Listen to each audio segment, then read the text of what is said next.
Hvis vi ser på de ressourcer, vi har i samfundet på affaldssiden, og her måske især kigger på noget af det våde affald, så har vi jo i Danmark fået lavet et system, hvor vi primært brænder det af. Og på mange måder er det nok en dårlig udnyttelse af den ressource, vi har der.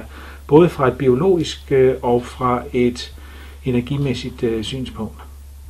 Fra et energimæssigt synspunkt er der selvfølgelig det i det, at der er meget vand i det her, og det er ikke specielt energimæssigt fordelagtigt at brænde meget vand af.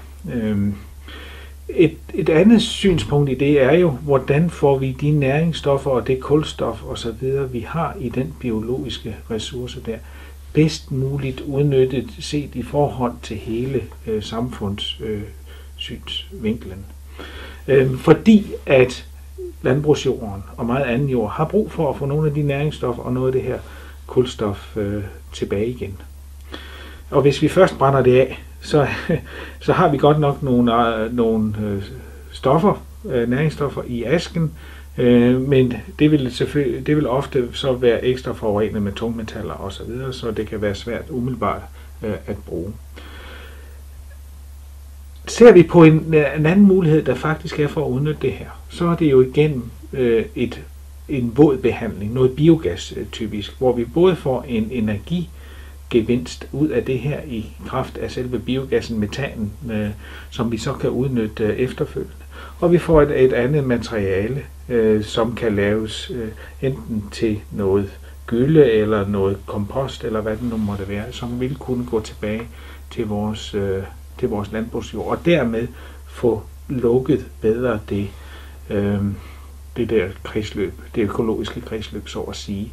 Således at vi jo ikke, som vi nu har for nuværende, i virkeligheden kun går én vej med hensyn til næringsstoffer og det biologiske kredsløb, altså ind til byerne, hvor folk bor, og så slutter det i virkeligheden der, fordi vi brænder alt affaldet op. Vi har ikke lukket, kan man sige, det biologiske kredsløb. Et andet punkt, som jeg egentlig godt også vil trække frem her, som handler om vores fremtidige energiforsyning. Fordi om nogle få årtier er der i hvert fald blandt politikere tanker om, at vi skal frigøre os fra brug af kul, olie, naturgas fra de fossile energikilder.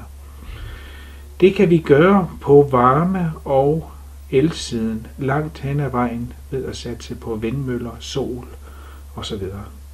Der hvor vi har et enorm opgave og udfordring foran os, handler om vores transportsektor.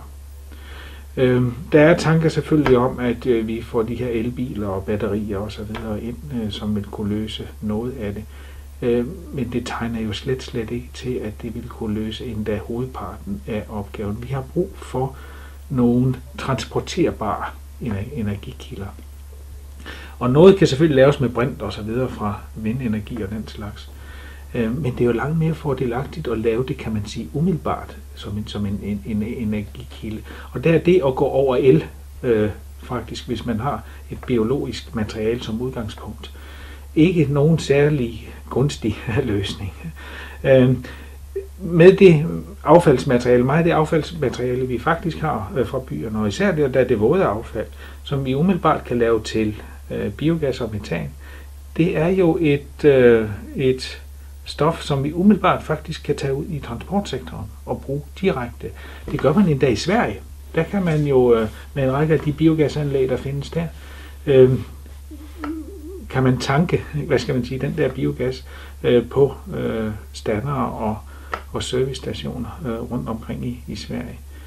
Det undrer mig lidt, kan man sige, at vi ikke tænker i de her samme tanker i Danmark. Jeg tror, vi bliver nødt til det, og jeg tror kun, der går 1 eller 2 årtier før, at vi vil tage det her i brug. I virkeligheden kan man sige, at i et fremtidigt samfund, der er det ikke el i virkeligheden, der er det højværdige energi.